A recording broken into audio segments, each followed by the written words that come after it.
Tá tudo bem, já está aqui essa lembrança, e hoje eu recebi um presente do dia do pastor inusitado.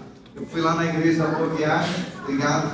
Eu fui na igreja da Boa Viagem e alguém disse: pastor, eu quero me batizar. Eu falei assim: mas eu estou chegando agora, então não conheço. E ele já ficou me mandando aí durante as 2 semanas, pastor e tal. Aí eu falei: olha, quando uma pessoa quer batizar, nem comissão e nem pastor segura. A gente não pode segurar. Eu não quero levar essa responsabilidade de não batizar alguém e amanhã a vida do sujeito é decidida por outra maneira. E aí eu disse: olha, é o seguinte, eu tenho que pregar na outra igreja, só se for agora, porque tem que ser antes do sermão aqui no Pastoreio de Mim. Inclusive tem muita gente lá hoje daqui, né? Eu vi que não está tão cheio hoje aqui, porque tem um time para lá. E aí eu disse: então vai ser agora. E eu sempre deixo na igreja uma beca de batismo pendurada. E eu tinha recentemente chegado e alguma coisa tinha dito. Eu chamei a irmã Filipa lá, a gente tem um combinado, viu? Tem 2 becas do batismo. Geralmente eu deixo uma em cada igreja, onde eu era pastor de 2 igrejas, onde eu vi. Então, olha, aquela beca que está pendurada, ela pode ser usada a qualquer momento, deixa sempre ela pronta, tá? Eu tinha acabado de falar para ela, o sujeito veio atrás de mim: pastor, eu quero me batizar hoje. Eu falei: não, que é o aniversário da igreja mês que vem, mês de novembro, se prepara mais e tal. Ele falou: pastor, não quero mais esperar nem um dia. Aí eu chamei os anciãos: e agora? Pastor, não tem jeito, a gente tentou dissuadir. Não, eu quero hoje, agora. Eu falei: então beleza, vamos aqui hoje provar a imprevisibilidade da igreja. Eu estou te esperando lá no batismo. E já subi, eu fui lá batizar o Léo. Eu quero agradecer, porque esse mês de outubro é um mês muito especial para mim. É o mês que eu nasci, é o mês que é celebrado o dia do pastor, é um mês que tem tudo a ver com a história da Igreja Adventista, porque nós iniciamos como um movimento em 1844, no mês de outubro. Então esse mês de outubro é um mês muito maravilhoso, é um mês glorioso. E eu quero convidar hoje você a abrir a sua Bíblia ali no primeiro livro do profeta Samuel, no capítulo 17. Olha, eu não sou muito bom de PowerPoint, mas eu me esforcei tanto para fazer um PowerPoint hoje, e eu deixei tudo certo e mandei por e-mail, e quando eu fui abrir o e-mail, não chegou e o computador ficou em casa. Quando eu me esforço para fazer o negócio, para se tornar um pouco mais pedagógico para as crianças e tal, e aí não veio. Então vai ser só não vai ter PowerPoint, vai ser no Power mesmo. Primeiro Samuel 17. Eu coloquei o título da mensagem de hoje: o soldado desarmado. Todos nós conhecemos muito pouco da história de Desmond Doss, né? Depende da sua pronúncia. Esse sujeito que em 1945, aí no auge ou no final já da guerra, na Segunda Guerra Mundial, os Estados Unidos e o Japão estavam enfrentando um combate que terminou depois dos Estados Unidos terem jogado a bomba atômica em Hiroshima e Nagasaki. Nós encontramos esse homem, um soldado que morreu há pouco tempo atrás, um soldado adventista que resistiu durante todo o combate a pegar uma arma, a pegar a sua arma. O impressionante, uma das partes impressionantes dessa história é que esse sujeito, ele diz que ele decidiu no coração, e diz que mesmo quando os inimigos pegavam as armas, as metralhadoras de combate para fuzilá-lo, as armas falhavam. Todas as vezes que os inimigos pegaram a arma para metralhar, elas falhavam, não tinham poder de fogo. E ele salvou cerca de pelo menos 75 pessoas carregando. E as pessoas perguntaram para ele assim: o senhor Desmond, o que mexia com você? Como é que você tinha tanta energia? Ele dizia: eu precisava, o que estava no meu coração, é que eu sempre dizia: eu preciso salvar mais um, eu preciso salvar mais um. Então ele ia, salvava um, e depois ele tinha energia para salvar outro, e depois ele tinha energia para salvar outro. E o interessante é que, não sei se vocês sabem dessa história, esse homem resistiu que fizesse qualquer documentário sobre ele, qualquer tipo de filme sobre ele. Por muito tempo ele não quis, porque chamava ele de herói. Ele disse: não, o herói são todos aqueles que estão lá debaixo do sepulcro, todos aqueles que estão no sepulcro, esses que são os heróis. Eu não sou herói, coisa nenhuma. E esse homem se tornou um símbolo de inspiração, e muita gente conheceu a fé adventista.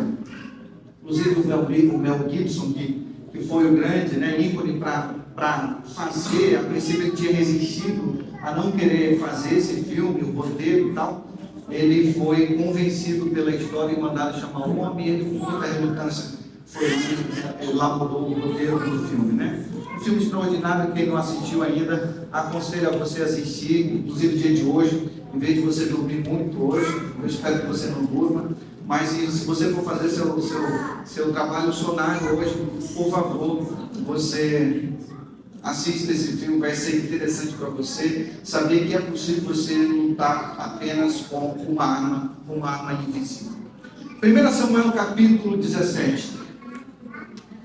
Essa é uma história que mexe muito no meu coração.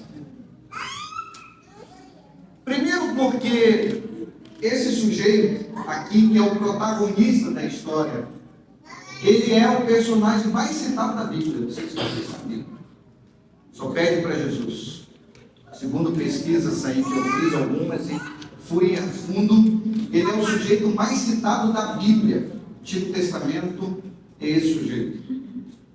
Ele é o padrão.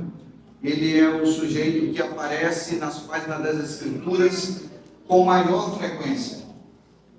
E ele impactou tanto a minha vida, que quando a minha esposa estava grávida, o trato lá em casa era o seguinte: se for menina, você dá o nome; se for menino, eu dou o nome. E aí a gente, né, homem, sempre gosta de... eu já imaginei, meu nome não é muito comum. Eu disse assim: olha, eu vou colocar o nome do meu filho, vai ser meu nome.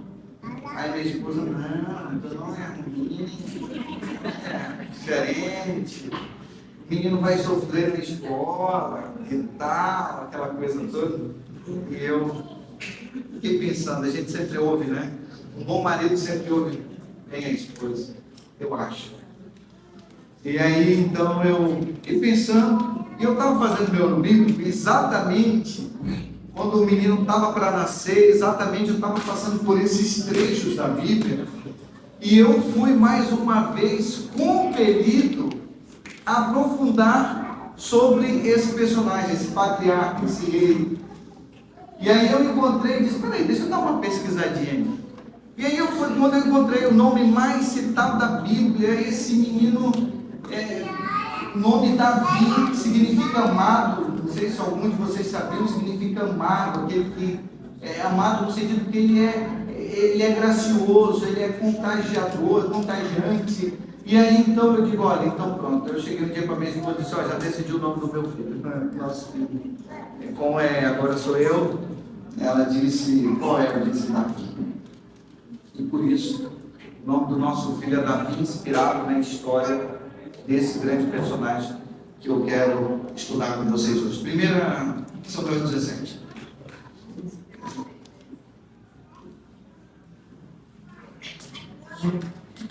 Verso 1 e 2 diz assim: ajuntaram os filisteus as suas tropas para a guerra, congregaram-se em Socó, que está em Judá, e acamparam-se entre Socó e Azeca, em Éfes-Damim.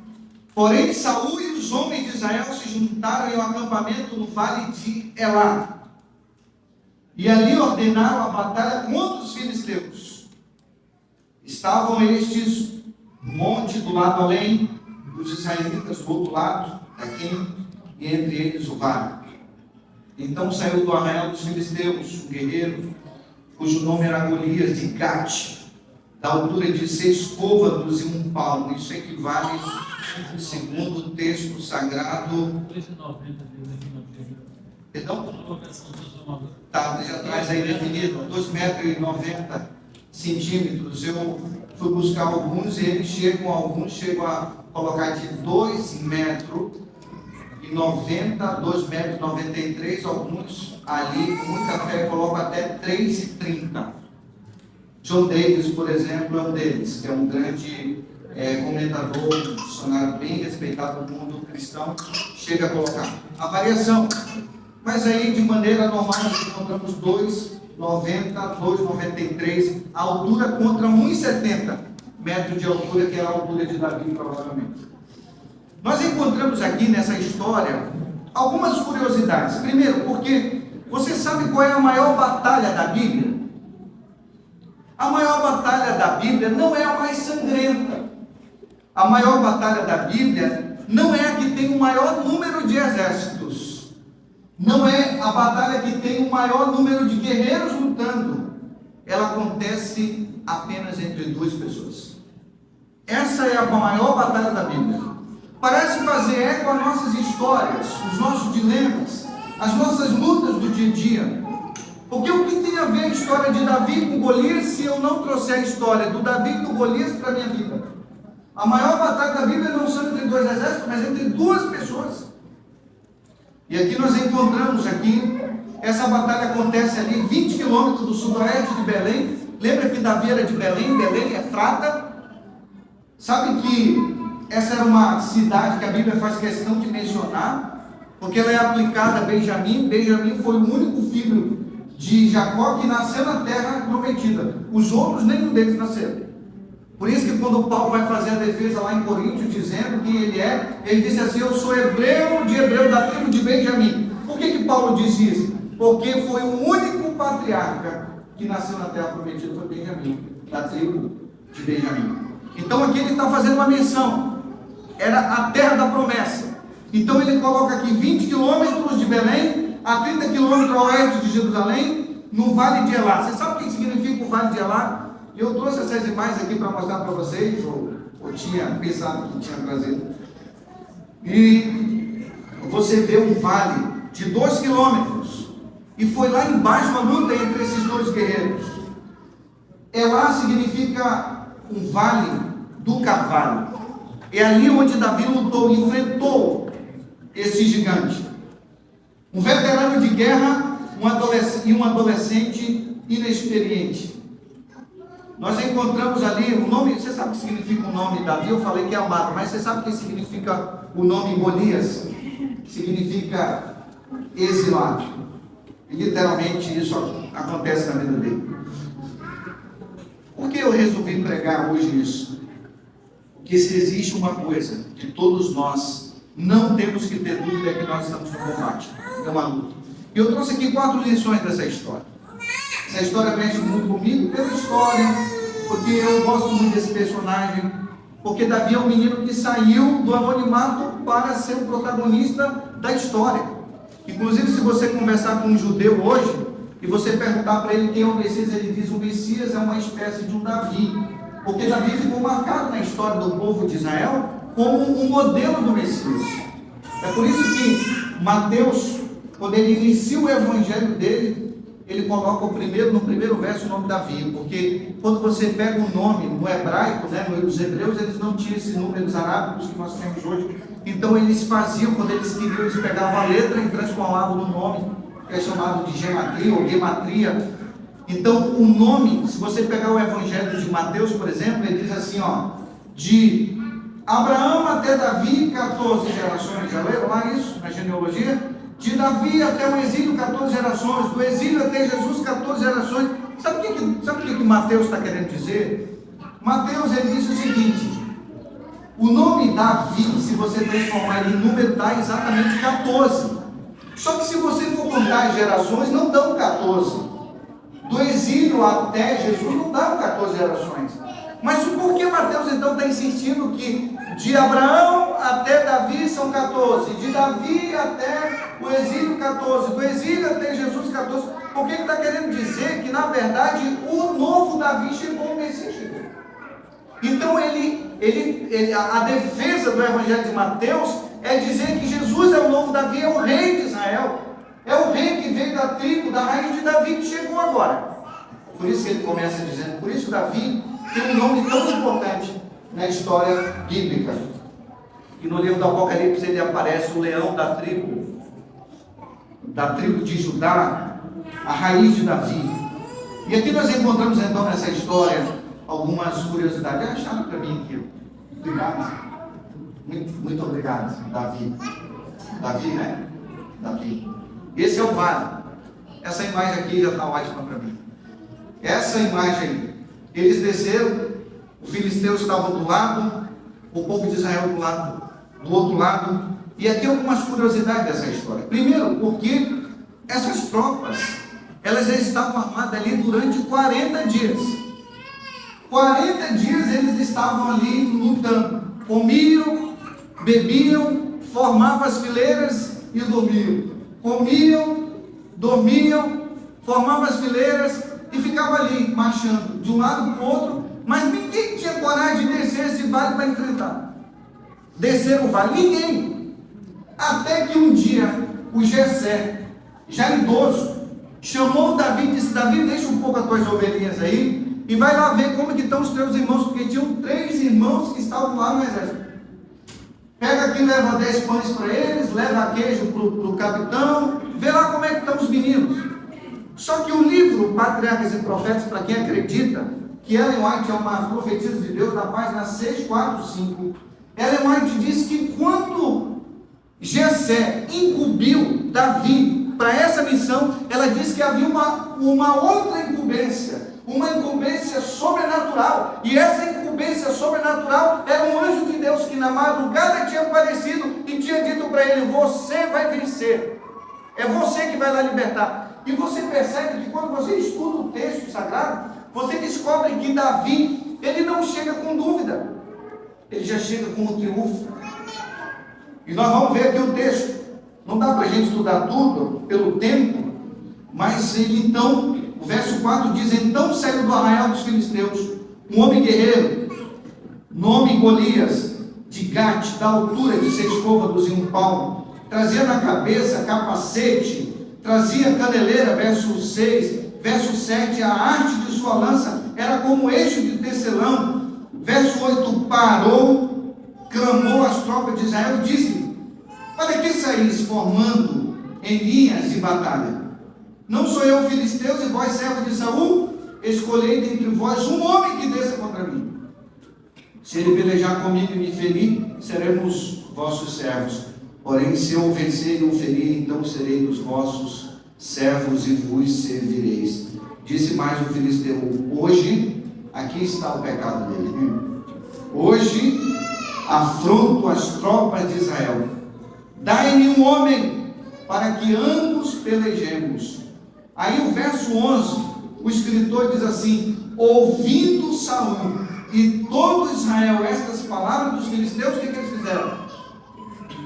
Eles ficaram abalados, eles temeram muito, muito. O interessante, eu espero que ninguém tenha dúvida aqui, de que quem deveria descer para enfrentar, quem era o homem de Deus, quem era o ungido de Deus aqui, do exército? Era Saul. Quem deveria descer para enfrentar o Golias? Era o Saul. Mas a Bíblia diz que ele temeu e todo o exército temeu. E há coisas aqui extraordinárias nessa história. Porque o verso 15 diz assim, ó, lê comigo, não deixa a sua Bíblia de lado não. Davi, porém, ia a Saul e voltava para apacentar as ovelhas de seu pai em Belém. E aí o verso 17 diz: disse Jessé a Davi, seu filho: leva a comida para os meninos e vê como é que eles estão. O verso 20, Davi, pois no dia seguinte, se levantou de madrugada, ele deixou as ovelhas com um guarda, carregou-as e partiu, como Jessé lhe ordenara, e chegou ao acampamento, quando já as tropas saíam para formar-se em ordem de batalha, e a grito chamavam a peleja. É nesse contexto que ele chega. Ele chega quando o povo está se aprontando, mais uma vez, para fazer aquele ritual de marchar, se arrumar e debilitar. No verso 22, diz que Davi, deixando que trouxeram aos cuidados do guarda da bagagem, correu à batalha. E chegando, perguntou aos seus irmãos se estavam bem. Verso 23, estando Davi ainda a falar com eles, eis que vinha subindo do exército dos filisteus o dualista, cujo nome era Golias, filisteu de Gate, e falou as mesmas coisas que antes falaram, e Davi ouviu. Aqui está uma coisa que mexe com a gente. Eu li um texto essa madrugada de Ellen White comentando sobre isso. Ela diz assim: quando ele ouviu alguém amaldiçoando o nome de Deus, tentando intimidar Israel, ela disse que um zelo se aflorou. Está na página 45, primeiro parágrafo. Ela diz, na parágrafo dos profetas, ela disse que um zelo inflamou a vida dele. Sabe por quê?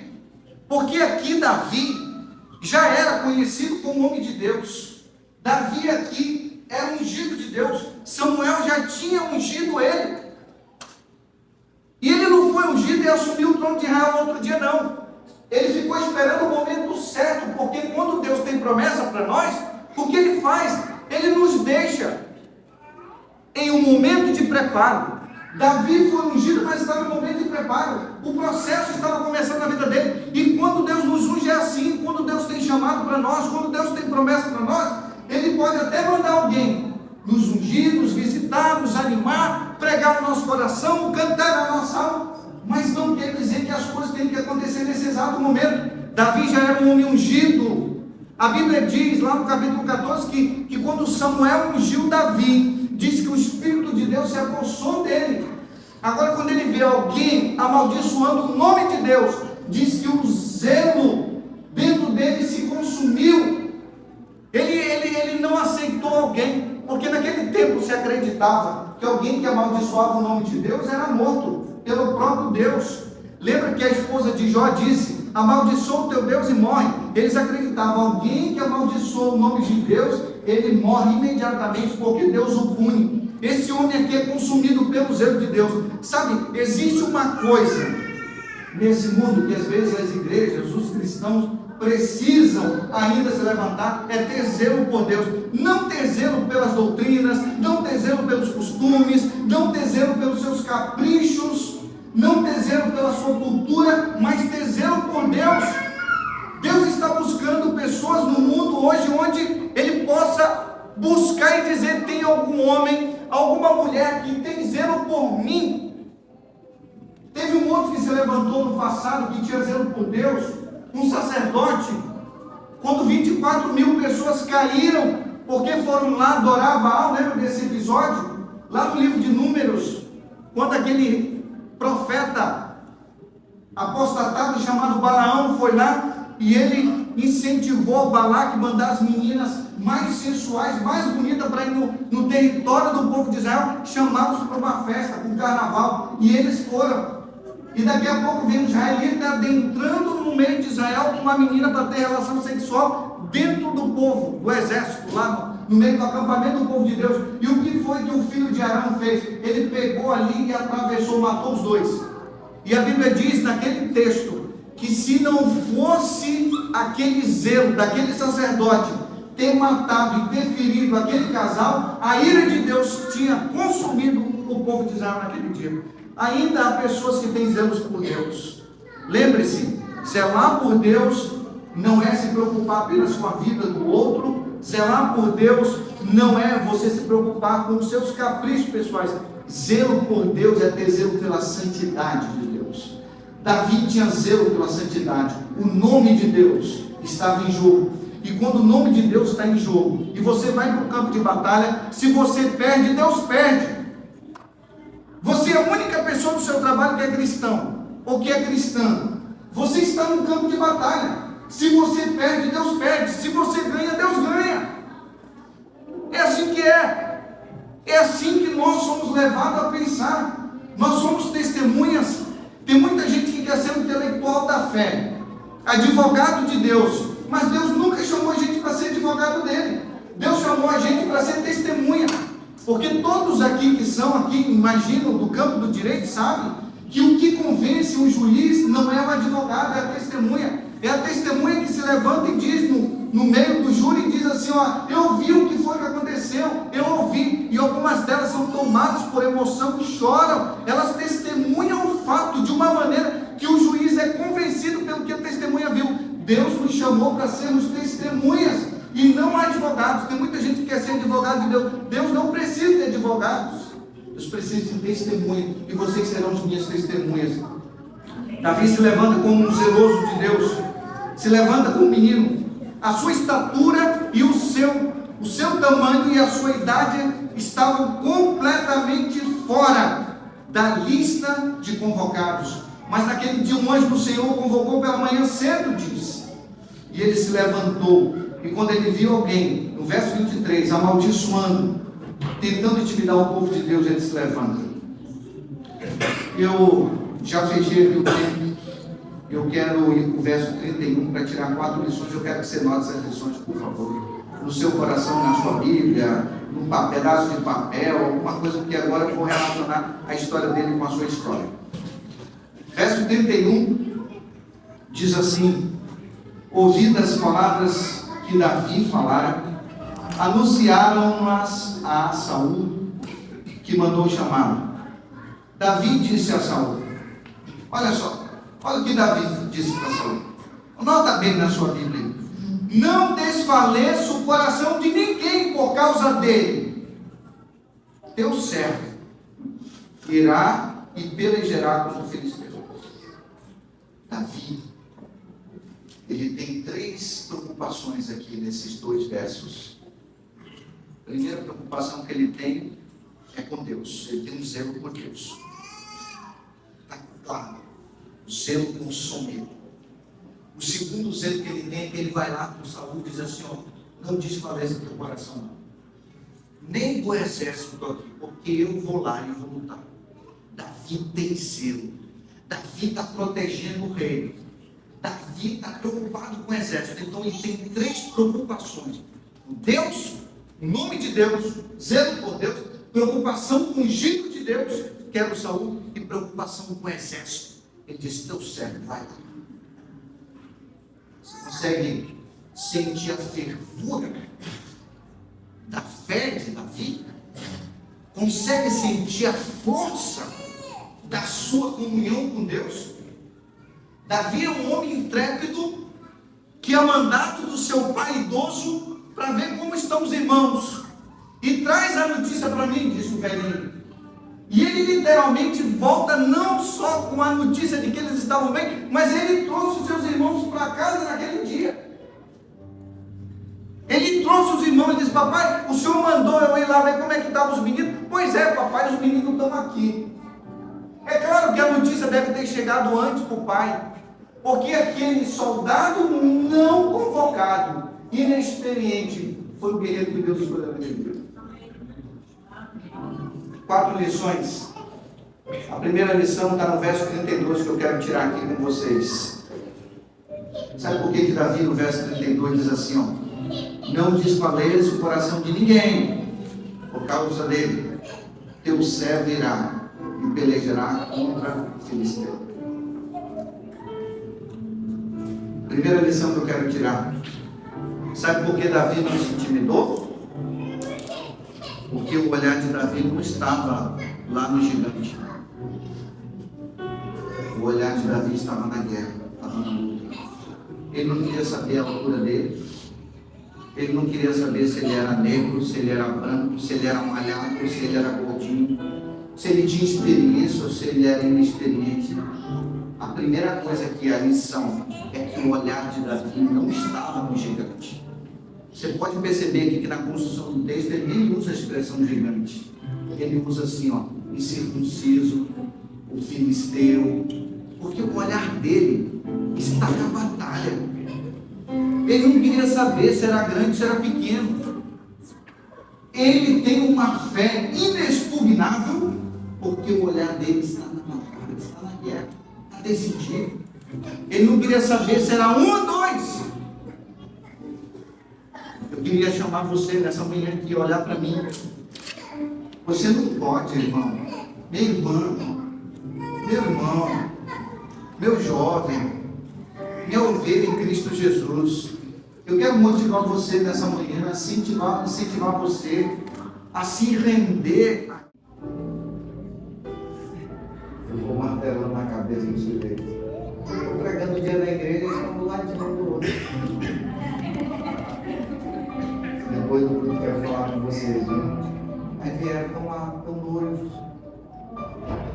Recebi uma carta lindíssima de um deles, falando: esperei tanto tempo. Entrou em depressão, a menina sofreu. Como que o diabo amassou, como a gente diz, mas se manteve firme e Deus honrou. Sabe o que aconteceu com o outro lá? Que tentou aproveitar da sobremesa antes da refeição? Triste, lutando agora para manter o casamento, porque quer o divórcio a todo custo, porque ele descobriu que essa era a mulher que ele nunca deveria ter desejado, por causa de momentos. Deus honra aqueles que honram Ele. Pode acabar, pode ir embora. Se for de Deus, vai voltar. Se não for de Deus, não vai voltar e não vai fazer falta. Se eu estou até pregando alguém, não imaginei falar nada disso, que está um relacionamento que está para acabar, e o miserável quer ir embora, manda ele embora. Se for de Deus, vai voltar. Se não voltar, nunca foi cedo. Ponto. Segunda lição que eu quero tirar desse trabalho, pode ser também um menino aqui que esteja sofrendo, tá? Por alguém. Se ela não voltar, ele vai com Deus. Vai para lá. Segunda lição que eu quero tirar aqui dessa história. Verso 36, lê comigo. O teu servo matou tanto leão quanto urso. Este incircunciso filisteu será como deles. Portanto, afrontou o exército do Deus vivo. Sabe qual é a segunda lição que eu quero tirar para você aqui, para mim, essa manhã? É a seguinte: as pequenas vitórias nos prepararão para as grandes vitórias. Se Davi não tivesse matado o urso, tivesse fugido e deixasse a ovelhinha ser despedaçada pelo urso, no outro dia o leão viesse e ele tivesse deixado o leão despedaçar e comer a ovelhinha e tivesse fugido, ele nunca teria fé suficiente para enfrentar o incircunciso filisteu. Mas ele sabia que as pequenas vitórias nos preparam para grandes vitórias. São as pequenas lutas do dia a dia que você não deixa a arma cair. Como diz lá o Neemias, que diz que ele estava lá construindo um muro com uma colher, com uma mão ele estava fazendo o muro e com a outra ele estava segurando a arma. Sabe o que significa isso? Que nós devemos levar a sério as nossas pequenas coisas. Tem muita gente que quer ser cheio do Espírito Santo, tem gente aqui que quer fazer milagres, quer falar outras línguas, mas meu amigo, se você não faz nem a sua lição da escola sabatina em casa, como é que você vai ser um homem ou uma mulher cheia de Deus?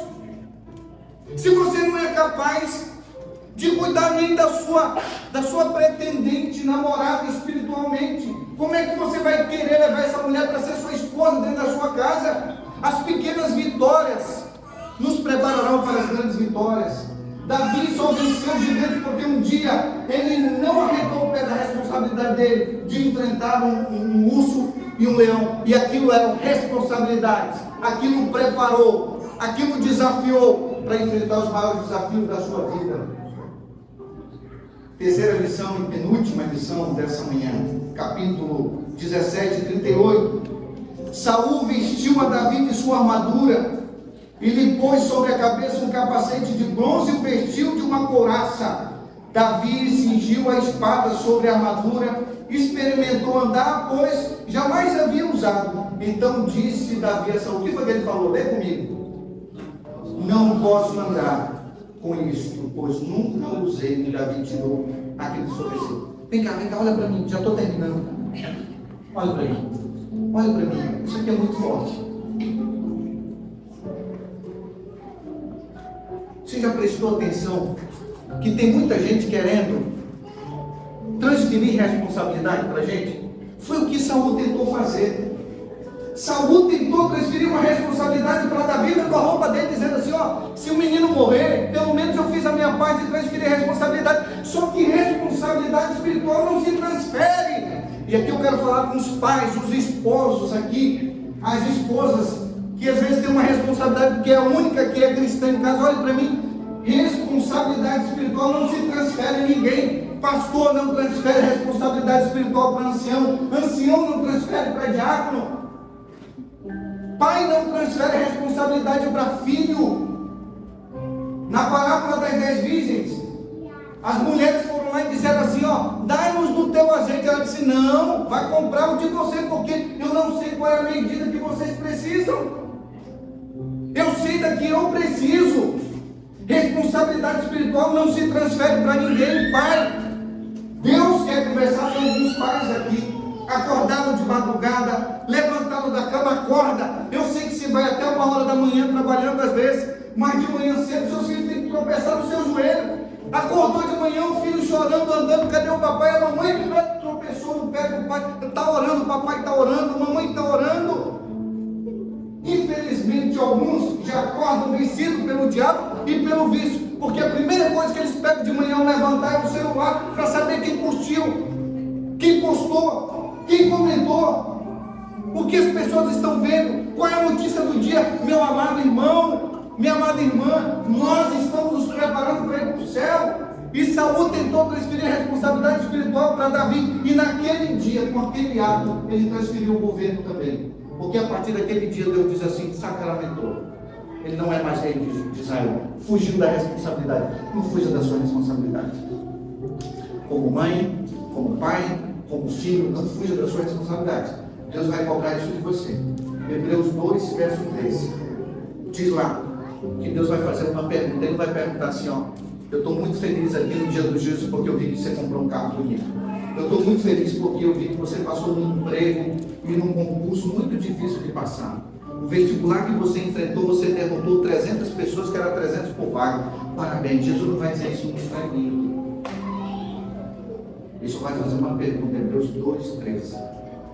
Onde estão os filhos que eu te dei? Cadê a tua família? É isso que eu quero de você. Só isso que eu quero. Eu não quero saber quanto ficou no banco lá, o banco que você escolheu colocar seu dinheiro, seu rendimento. Eu só quero uma coisa: cadê a tua família? Cadê os filhos que eu te dei? Você pode não gostar do que eu estou falando isso aqui, mas eu estou pregando para alguém aqui nessa manhã, que precisa voltar e fazer as pazes com a sua família. E vai lá, coloca esse teu coração de pedra lá, se humilha e se arrepende e diz: olha, aconteça o que acontecer, eu vou salvar a minha família. As outras coisas Deus completa. Terceira lição e penúltima dessa história aqui, que eu quero colocar. Eu falei para vocês que o olhar de Davi não estava no gigante, estava na guerra. Segunda lição: as pequenas vitórias nos preparam para as grandes vitórias. E a terceira lição: Deus vai abençoar com aquilo que você tem em suas mãos. Quando ele entregou a espada de Saul, ele disse: não quero. O capacete não cabe, a roupa não dá em mim. E o que tu tem, menino, para lutar? Ele disse: eu só tenho essa funda aqui, com essas pedrinhas. É com isso que Deus vai me abençoar. Então, saiba, Deus vai abençoar você com aquilo que você tem em mãos. Tem tanta gente que já veio até mim: pastor, eu queria ter R$1 milhão, eu queria ter 50 milhões, eu queria ganhar na Mega Sena. Por quê? Porque eu ia construir um hospital para a igreja, pastor. Eu ia construir uma escola, pastor. Eu ia construir 50 igrejas. Se Deus quisesse que você fizesse isso, Ele teria te dado dinheiro. Se Ele não te deu, Deus não está contando com as grandes obras. Se você não está fazendo nem as pequenas, Deus te deu uma funda e você não está usando a funda que tem. Como é que você quer uma espada e uma coraça do exército de Deus? Amigo, meu irmão, minha irmã, Deus vai abençoar com aquilo que você tem em mãos. Deus abençoou uma viúva com 2 ofertinhas e aceitou a adoração dela com 2 ofertinhas. Deus venceu um exército um dia com 30 tochas, 30 vasos e 30 trombetas. Venceu um exército inteiro.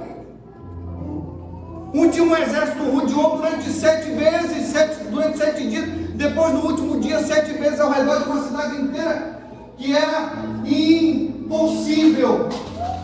E Deus derrubou. Deus vai abençoar com aquilo que você tem em mãos. A Bíblia diz que Deus vai contar até água fria, está escrito no livro de Lucas. Até um copo de água fria que você vai dar para alguém, Deus vai contar como no dia do juízo. Está escrito. Então, se Deus está contando com os pequenos atos, se Deus está contando com você com um copo de água fria, você está preocupado em ganhar na Mega Sena?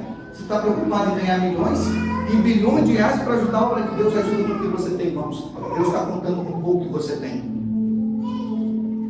Eu visitei uma pessoa aqui, algumas pessoas essa semana, mas visitei uma família aqui, em frente da casa, conversando, vai e vem na pandemia, mesma profissão, afinidade, desce para interagir com as crianças na pandemia, descobre a profissão, é vizinho do lado e tal, daqui a pouco vai lá e oferece um estudo bíblico. Diz assim, vamos estudar a Bíblia. E eu fui lá visitando, só tem que sair. Por que, pastor? Eu digo, porque falta 5 minutos para você começar o estudo bíblico, eu já tenho que ir embora. Deus vai ajudar, Deus vai abençoar com tudo que você tem em mãos. Você pode ter um escritório pequeno. Se você colocar esse escritório pequeno na mão de Deus, Ele vai prosperar tanto que talvez você tenha dificuldade de administrar.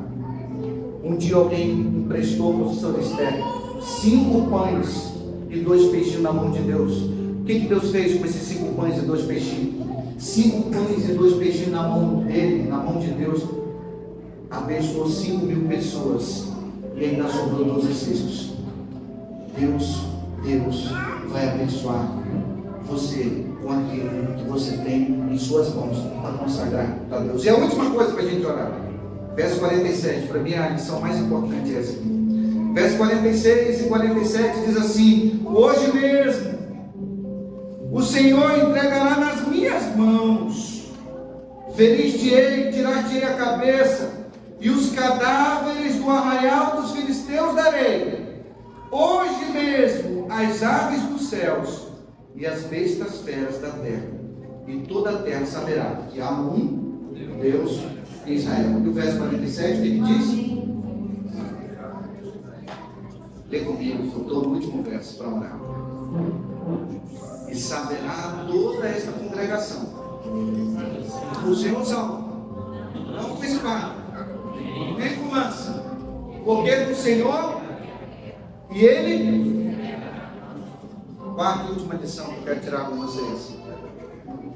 Sabe por que Davi venceu? Não foi porque Davi estava apenas entregue à guerra, mas esse verso diz que ele estava entregue, não à guerra. Posso saber o que eu vou dizer para você?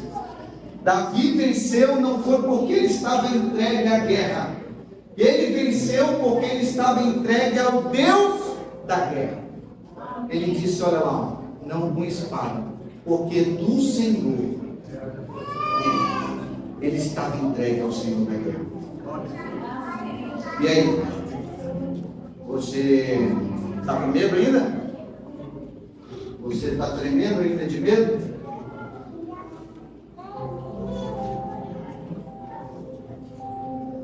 Fica olhando para a sua história e está com medo, né? Para o seu passado. Você tem que olhar para o seu passado e apenas agradecer, mas não para ter medo. Tem muita gente que diz assim, eu tenho medo de olhar o meu passado e descobrir isso e aquilo. O seu passado é só para agradecer. Deus te colocou aqui para você ser uma bênção. Davi venceu porque ele não estava apenas olhando o gigante, ele estava olhando para a guerra, ele entendeu a posição dele. Segundo, as pequenas vitórias nos prepararão para as grandes vitórias. Terceira coisa, Deus vai nos abençoar com aquilo que nós temos em nossas mãos. E quarta e última coisa, Davi venceu não porque ele estava entregue à guerra, mas porque ele estava entregue ao Senhor da guerra. E agora? Como é que eu termino esse culto aqui sem fazer uma pergunta para você? Não tem como. Eu estou pregando para alguém aqui nessa manhã, já à tarde, que precisa se levantar do seu banco, que está tremendo de medo, porque está com medo de um diagnóstico, porque está com medo da sua família, com medo da decisão que você está tomando, dos negócios que eles estão aparentemente desabando. Deus quer levantar você agora. Eu quero orar por você. Eu quero abençoar você. Porque Deus já te colocou aqui como vencedor. Não importa o tamanho, não importa o campo, importa quem está com você. Quem é a pessoa que gostaria que eu orasse por você nessa manhã? Ou nessa tarde? Dizer, Senhor, essa pessoa aqui sou eu. Eu sou essa mulher, eu sou esse homem que precisa ser levantado. Eu sou esse jovem que precisa ser levantado. Deus fale no meu coração. Deus me levante. Deus me proteja com as suas armas. Deus me aliste no seu exército. Deus vença comigo. Deus vença por mim. Deus vença através de mim.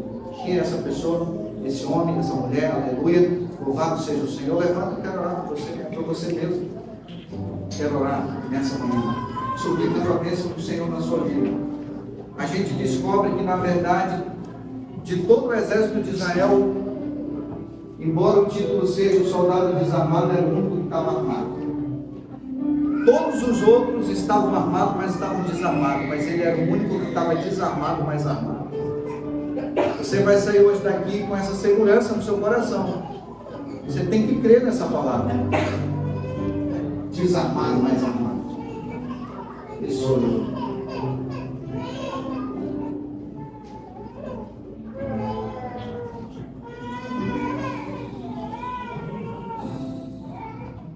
E esse pastor não está nem perto, ele está muito longe da gente, mas eu trabalhei com ele em algum momento. E alguém disse assim, tem um endemoniado aqui. E a gente foi para lá. E a pessoa estava dentro do quarto. E ele chegou até a sala comigo, orou comigo e disse assim, vai lá, meu filho. Eu era o pastor auxiliar. Eu não pensei 2 vezes. Eu disse assim, meu pastor, eu sou auxiliar dele, está me mandando eu ir, eu vou. Eu esperava que no princípio ele fosse comigo. Eu disse, eu vou. Peguei minha Bíblia, abri a porta do quarto e entrei. Eu disse, vou ficar aqui na sala para você. Eu entrei. Mas não entrei sozinho. E quando a gente estava ali naquela luta, naquele embate espiritual, eu senti a presença de Deus na minha vida. Poucas vezes eu senti na minha vida. Deus está com a gente. Deus nos prepara para a gente enfrentar as maiores lutas da nossa vida. Você pode se sentir um fraco, com medo, porque não tem sobrenome, não tem um diploma. Aí Davi, no final da vida dele, no capítulo 37, verso 25, diz assim: eu fui novo e agora eu sou velho, mas eu nunca vi um justo desamparado, e nem a sua descendência mendigar o pão. Senhor meu Deus e meu Pai, eu termino essa mensagem nesse dia de sábado, tendo a certeza que o Deus de Israel é o nosso Deus. Não fomos nós que escolhemos o teu exército, não. Foi o Senhor que escolheu-nos para ser do teu exército, que o Senhor é o líder. Se tem alguém aqui com medo, pensou em desistir, o Senhor está segurando na mão frágil dele ou dela e dizendo assim: levanta, eu estou no comando da tua vida, meu filho, minha filha, você já venceu comigo. Do Senhor é a batalha. Despede-nos na tua companhia. Nós oramos em Jesus.